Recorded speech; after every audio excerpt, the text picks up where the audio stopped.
नमस्कार दोस्तों, स्वागत है आपका एमपोर्ट परिवार में। तो आज हम फिर से मिलेंगे एक नए टॉपिक के साथ। तो उम्मीद है कि आप भी उसी उमंग और जोश के साथ हमारे साथ जुड़ेंगे। तो हमने इससे पहले चर्चा की यूरोपीय संघ की, यूरोपीय संघ के बाद जो हमने चर्चा की थी आसियान की। आज हम जो जिस टॉपिक की चर्चा करने जा रहे हैं वो है चीन। चीन जिसके बारे में आप सब जानते हैं कि वर्तमान की महाशक्ति, दुनिया की सबसे शक्तिशाली बनने की होड़ में जो चीन लगा हुआ है। चीन का विकास कैसे हुआ, किस प्रकार इसकी नीतियां इस पर लागू हुई, कहां से इसके विकास की शुरुआत हुई, हम वो चर्चा यहां पर करेंगे। तो अगर चीनी अर्थव्यवस्था की हम बात करें तो हम कह सकते हैं कि जिस दौर में भारत आजाद हुआ था तो चीन हमसे ज्यादा आगे नहीं था। लगभग हमारी स्थिति समान थी, लेकिन बाद में धीरे धीरे चीन ने जो नीतियां लगाई, जो माओवाद की पृथककरण की नीति थी या उसके बाद जो निजीकरण की नीतियां जो चीन ने लगाई, उसकी बदौलत चीन आज अमेरिका के बाद दूसरी सबसे बड़ी महाशक्ति बनकर उभर गया है। और ऐसा अनुमान भी है कि यदि ऐसा चलता रहा तो 2040 तक चीन दुनिया की सबसे बड़ी शक्ति बनकर उभरे। तो आइए चीन की चर्चा करते हैं। अगर चीन की बात करें तो 1978 तक चीन के पास ज्यादा कुछ भी नहीं था, ना चीन का इतना वर्चस्व था ना कुछ और। लेकिन 1978 के बाद की जो चीन की नीतियां थी, उन्होंने चीन के इतिहास में एक इतना बदलाव कर दिया, एक ऐसी अभूतपूर्व वृद्धि कर दी उसके विकास में कि कोई समझ ही नहीं पाया कि जो चीन 20 वर्ष पहले जिस स्थिति में था कि वहां पर मुद्रा भंडार खत्म होने को, विदेशी मुद्रा भंडार, वो चीन आज दुनिया भर में निवेश कर रहा। अगर हम चीन की बात करें तो 1949 में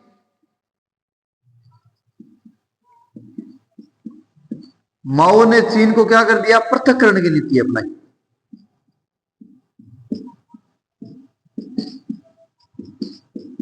ध्यान से देख, पृथक्करण की नीति मतलब हम कह सकते हैं कि इस दौर में चीन सोवियत संघ के चंगुल में था, मतलब सोवियत संघ के साथ था।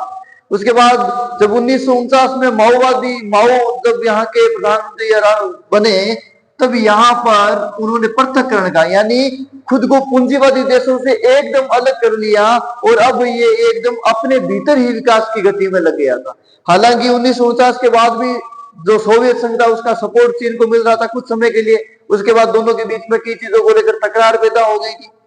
तो 1949 में माओ ने एक पृथक्करण की नीति की थी, जिसके तहत इसने पूंजीवादी देशों से क्या कर लिया, किनारा।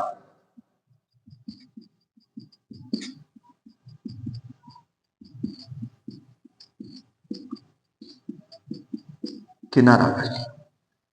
अब आप देखिए, चीन लगातार लगभग 1970 तक स्वयं को अपने भीतर रखता है। सुनना जरूरी है, लिखने से भी ज्यादा जरूरी सुनना। चीन की स्थिति यह थी कि यहां तक आते आते चीन में आयात ज्यादा होता था, विदेशी मुद्रा भंडार खत्म हो गया। जब विदेशी मुद्रा भंडार खत्म हुआ तो चीन के पास दूसरा ऑप्शन नहीं बचा, इसलिए उन्होंने जो चीजें आयात की जा रही थी अब उनको अपने देश में ही बनाना शुरू किया। और ये प्रयोग इतना सफल हुआ कि चीन की अर्थव्यवस्था ने एक ऐसी ऊंचाइयां प्राप्त कर ली जो आज हम देख भी रहे हैं। तो चीन ने, हम कह सकते हैं कि मजबूरी को मौका बना लिया। चीन ने मजबूरी क्या थी, विदेशी मुद्रा भंडार नहीं है, तुम आयात नहीं कर सकते, और आयात नहीं कर सकते इसलिए देश के भीतर ही कुछ बनाना पड़ेगा। और इस मजबूरी को उसने मौका ऐसे बनाया, इतना ज्यादा प्रोडक्शन उसने शुरू किया कि चीन आज दुनिया की महाशक्ति बनकर उभर गया। अगर हम बात करें चीन की, तो पहले यहां पर क्या थी, अपने पृथक्करण की नीति थी। सबसे बड़ी बात थी कि इसका विदेशी मुद्रा भंडार क्या था, एकदम खत्म होने को था।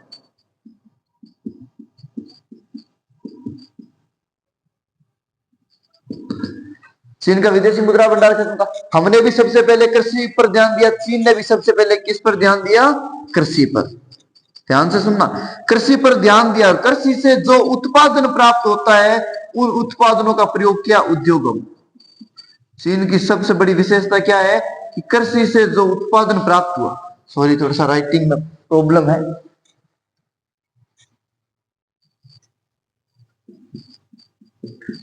उस उत्पादन को लगा दिया उद्योगों में और औद्योगिकरण की एक ऐसी लहर चीन में चल पड़ी कि चीन एक महाशक्ति बनने के काबिल बन गया। तो कृषि से प्राप्त उत्पादों को किसमें लगा दिया, उद्योगों को। तो चीन ने भी कृषि पर ध्यान दिया और धीरे धीरे उद्योगों में लगा दिया। अब ये यहां तक था कि चीन में भीतर ही भीतर सब कुछ चल रहा था, लेकिन अब फिर भी यहां तक देखो चीन के, अगर हाँ आप लिख सकते हो साथ साथ, बिल्कुल आप इसके नोट्स बना सकते हो अच्छे से, तो आप इसको पोज करके या स्क्रीनशॉट लेके लिख लीजिए साथ साथ में। मैं देखो आगे की कुछ पहलू बता रहा हूं आपको, ये हटा दूं, चीन की बात कर रहे हैं। आगे के अगर पहलुओं की मैं बात करूं तो देखो यहां तक चीन की कमियां क्या थी। चीन की देखो विशेषताओं का तो आपको पता ही है कि बहुत बड़े क्षेत्रफल है, बहुत ज्यादा जो है कार्यशील जनसंख्या चीन के पास है, इसके अलावा संसाधनों की उपलब्धता वहां पर है, तो और भी कई कारण थे। तेज अर्थव्यवस्था की गति है वहां पर, शिक्षा अच्छी है, 5 से 6% की दर से वहां की अर्थव्यवस्था बढ़ रही है। लेकिन कमियां भी है, कमियां यह है कि 2 से 3% की दर से जनसंख्या भी बढ़ रही है।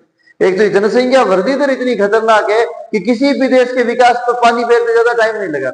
और अगर हम भारत की बात करें तो भारत तो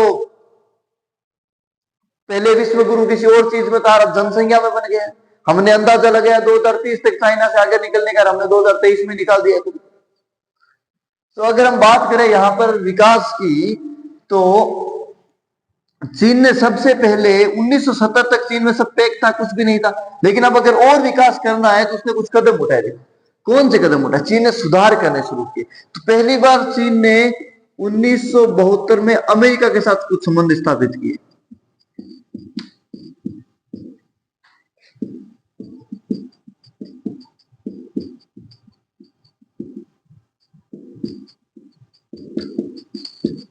देखिए इसे कहा जाता है यहां पर चीन ने अपना एकांतवास तोड़ा था। मतलब यहां तक चीन एकदम पृथक था दुनिया से, और ये पहला ही अवसर था जब चीन पूंजीवादी देशों के साथ मिल रहा है, कुछ संबंध स्थापित कर। यहां पर आते आते चीन अपना एकांतवास तोड़कर नई नीतियां लागू करने की शुरुआत की। धीरे धीरे सीढ़ी दर सीढ़ी अगर हम चले तो 1973 में जो यहाँ के प्रधानमंत्री थे चाउ एनएलआई, इन्होंने एक प्रस्ताव रखा। प्रस्ताव में क्या था? किस चीज का प्रस्ताव था? आधुनिकीकरण का। इन्होंने कहा कुछ क्षेत्रों में आधुनिकीकरण जरूरी है। तो वो क्षेत्र कौन कौन से थे देखना। इन्होंने कहा कृषि,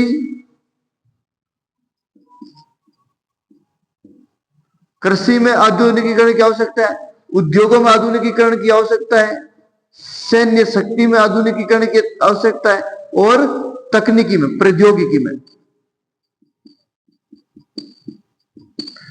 सेना, कृषि, उद्योग, प्रौद्योगिकी, इनमें क्या है? आधुनिकीकरण की आवश्यकता थी। प्रस्ताव किसने रखा? चाउ एनएलआई ने रखा था 1973 में। ये प्रधानमंत्री थे वहां के, इसमें आधुनिकीकरण का इन्होंने प्रस्ताव रखा था। इसी के साथ देखो उसके बाद क्या होता है? 1978 आता है, और यहां पर एक नेता आते हैं इनके, देंग शाओपेंग।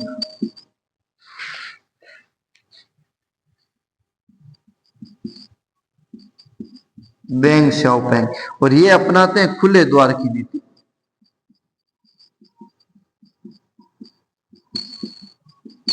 ये खुले द्वार की नीति क्या थी सर? कई बार क्वेश्चन पूछ लिया जाता सीधा का सीधा कि खुले द्वार की नीति क्या थी। तो खुले द्वार की नीति के तहत चीन में कुछ क्षेत्रों में जो बाधाएं थी, आबाद थे, कि जैसे चीन में हर कोई व्यापार नहीं कर सकता था, तो वहां की जो आबाद थे वो उन्होंने चीन ने हटा दिए, और अब इस खुले द्वार की नीति के तहत दूसरे देश चीन में निवेश कर सकते थे। तो खुले द्वार की नीति में क्या था? निवेश व निवेश और क्या? व्यापार। दूसरे देश तो क्या कर सकते थे चीन में? निवेश और व्यापार अब कर सकते थे। लेकिन क्या सर हर जगह पर ऐसा था? नहीं। जगह का मतलब ये नहीं कि किसी स्थान विशेष पर, क्या हर क्षेत्र में ऐसा था? नहीं। जैसे चीन ने बोल दिया उद्योगों में ऐसा हो सकता है, कृषि में ऐसा हो सकता है, इसका मतलब सिर्फ उद्योग और कृषि हर क्षेत्र में नहीं किया जा सकता। तो इसके लिए कुछ विशेष क्षेत्र चुने थे चीन ने। क्या चुने? विशेष क्षेत्र। देखिए यहां पर एक नाम आएगा SEZ, स्पेशल इकोनॉमिक जोन, विशेष आर्थिक क्षेत्र। कई बार पूछ लेते हैं बच्चे की, चलिए विशेष आर्थिक क्षेत्र क्या है?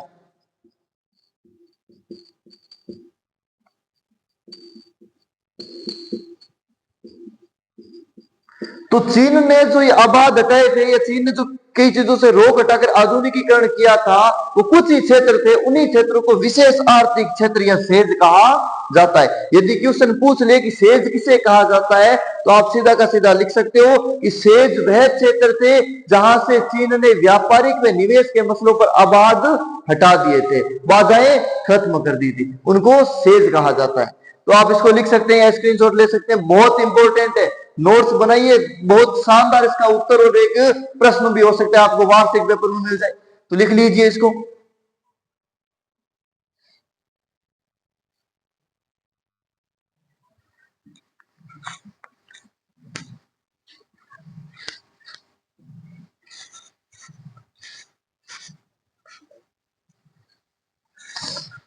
अब सेज की स्थापना के बाद चीन ने एक ऐसी गति पकड़ी कि उसने धीरे धीरे और कुछ सुधार करना शुरू कर दिया। कई सुधारों में जैसे इन्होंने देखो, चीन ने निजीकरण की शुरुआत की। किसकी? निजीकरण। सबसे पहले कृषि का निजीकरण,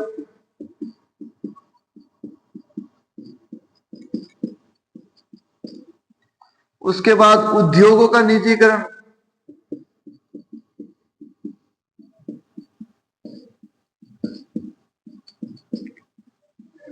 तो कृषि के निजीकरण की अगर हम बात करें तो 1982 में कृषि का निजीकरण किया गया और 1997 में उद्योगों का निजीकरण चीन में किया गया। जब कृषि और उद्योगों में निजीकरण किया गया तो इनके विकास में 4 चांद लग गए। जब कृषि में निजीकरण किया गया तो कृषि में शानदार तरीके से इतनी वृद्धि हुई, अभूतपूर्व वृद्धि हुई जितनी पहले कभी नहीं हो सकती थी, और कृषि से जो उत्पादन प्राप्त हो उसको उद्योगों पर लगाया गया, और इस प्रकार चीन की अर्थव्यवस्था ने दुनिया के सारे रिकॉर्ड ध्वस्त कर दिए। और उसके बाद 2001 में चीन विश्व व्यापार संगठन में शामिल हो गया, जिसे हम क्या कहते हैं, WTO, वर्ल्ड ट्रेड ऑर्गेनाइजेशन में शामिल। अब जो चीन, जिसके पास विदेशी मुद्रा भंडार की कमी थी, वो दुनिया को लोन दे रहा है, अलग अलग देशों को लोन दे रहा है। एशियन डेवलपमेंट बैंक का प्रमुख बना हुआ बैठा है चीन, एशियाई देशों का, राष्ट्रों का एक प्रमुख नेता के रूप में बनकर बैठा है चीन। इसके साथ साथ चीन ने दुनिया भर में कई जगहों पर निवेश भी किया, कई देशों की सहायता की। जैसे हम बात करते हैं, चीन का विदेशी व्यापार अब इतना बढ़ गया है, इसके आगे बाकी के सारे विवाद फीके लगते हैं हमें, क्योंकि चीन एक बहुत बड़ा बाजार था, पूरी दुनिया को इसने अपनी ओर आकर्षित किया निवेश करने के लिए, क्योंकि इतनी तेज गति से बढ़ती जनसंख्या और तेज गति से विकास कर रहा चीन, और मांग की, एक देश में बढ़ रही मांग, तो इसकी वजह से सारे देशों ने यहाँ पर निवेश करना शुरू किया और चीन ने बहुत शानदार तरीके से तरक्की की। अगर हम सहायता की बात करें तो 1997 की बात है। 1997 में जब आसियान का आर्थिक ढांचा कमजोर हो गया था,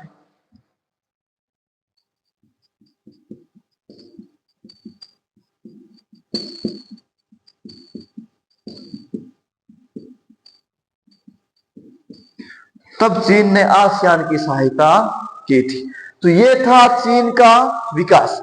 अब हम देखेंगे कि चीन की विशेषताएं क्या है, इसकी अर्थव्यवस्था की, और अर्थव्यवस्था की कमियां क्या है। तो आइए, आप इसको लिख सकते हो, जो पहले लिखा था उसी के बिंदु में आगे धीरे धीरे चलता जाएगा, तो लिख लीजिए या इसके स्क्रीनशॉट्स ले लीजिए। देखो, स्क्रीनशॉट्स लेकर उनको पढ़ना होता है, क्योंकि कई बार ऐसा होता है कि स्क्रीनशॉट्स पड़े ही रहते हैं, और कभी ऐसा होता है जब फोन भर जाता है तब उनको सेलेक्ट करके डिलीट कर देते हैं। ये मेरे साथ भी बार हो सकता है, आपके साथ भी हो। तो अक्सर लगभग विद्यार्थियों के साथ होता है कि हम स्क्रीनशॉट एक बार जोश में ले लेते हैं लेकिन पढ़ नहीं पाते, और इसमें यह भी हो सकता है कि समय की प्रॉब्लम है, सर इतना टाइम भी नहीं मिलता। तो आप इसको लिख लीजिए।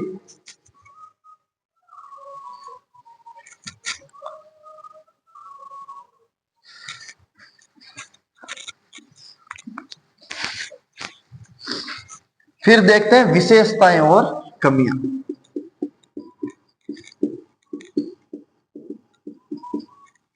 विशेषताएं, पहला बिंदु, सर विस्तृत भूभाग,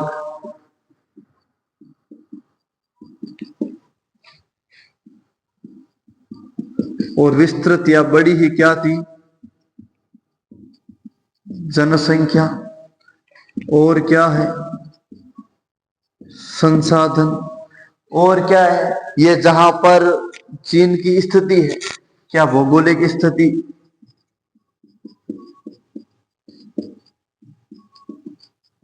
स्थिति। और क्या चीन की विशेषता, राजनीतिक शक्ति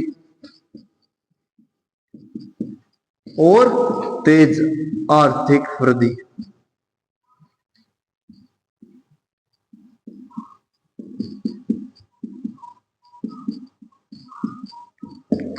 यही तो चीन की विशेषता है। अगर हम चीन की बात करें तो 5 से 6% है आर्थिक वृद्धि दर, वृद्धि दर। रोजगार के नए नए अवसर प्रदान करना, इसकी एक और ये विशेषता है। और इसकी विशेषता क्या है, संपूर्ण शिक्षा, मतलब सर साक्षरता दर शानदार है चीन की। इसने सबसे ज्यादा ध्यान दिया शिक्षा पर। और क्या, स्वास्थ्य सेवाएं।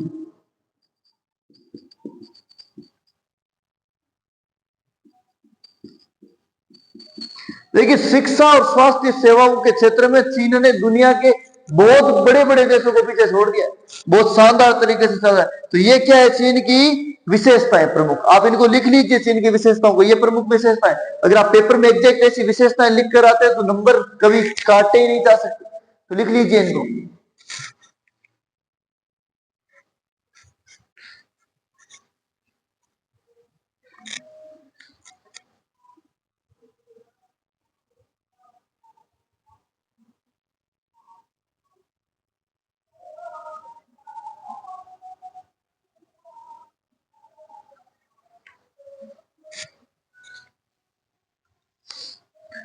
तो समझ गए चीन की विशेषताएं क्या थी, यह थी चीन की विशेषताएं। सबसे जो साबित प्रबल हुई थी वो 1982 के कृषि का निजीकरण और 1997-98 में जो हुआ था, 97 के लास्ट में या 98 कह सकते हैं हम जिसको, 97-98 में जो उद्योगों का निजीकरण हुआ था वह सबसे प्रमुख था।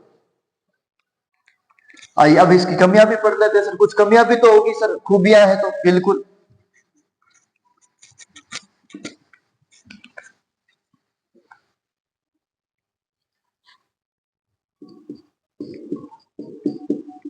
कमियों की बात करें तो 2 से 3% क्या है, जनसंख्या वृद्धि दर।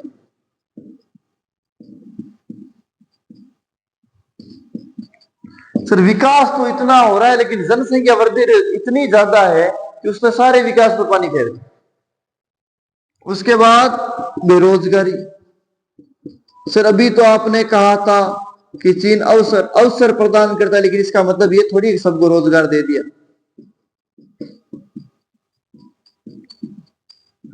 और भी कई सीमा विवाद भी इसकी प्रॉब्लम है, क्योंकि इसकी जो नीति है वो कहीं ना कहीं, देखिए पेपर में मत लिखिए, आपकी समझ के लिए बता रहा हूं, कहीं ना कहीं चीन की जो नीति है वो साम्राज्यवाद की नीति है। कैसी नीति है, साम्राज्यवादी नीति। तो यह थी चीन की प्रमुख विशेषताएं और यह है चीन की कमियां। ज्यादा इस चैप्टर को या वीडियो को नहीं खींचेंगे। भारत और अगले चैप्टर में या अगले वीडियो में हम करेंगे भारत और चीन के संबंध, उस पर चर्चा करेंगे। तो आज के लिए बस इतना ही। हमने चीन की अर्थव्यवस्था को पढ़ा, तो उसका ढंग से रिवीजन आप इस वीडियो को 2 से 3 बार देखकर कर लीजिए, कोई दिक्कत नहीं है। अच्छे से नोट्स बनाइए, अच्छे से अपनी स्टडी कीजिए। तो आज के लिए बस इतना ही। कल फिर से मिलेंगे। हंसते रहिए, मुस्कुराते रहिए और अपनी तैयारी को मजबूती प्रदान करते रहिए। जय श्री कृष्ण।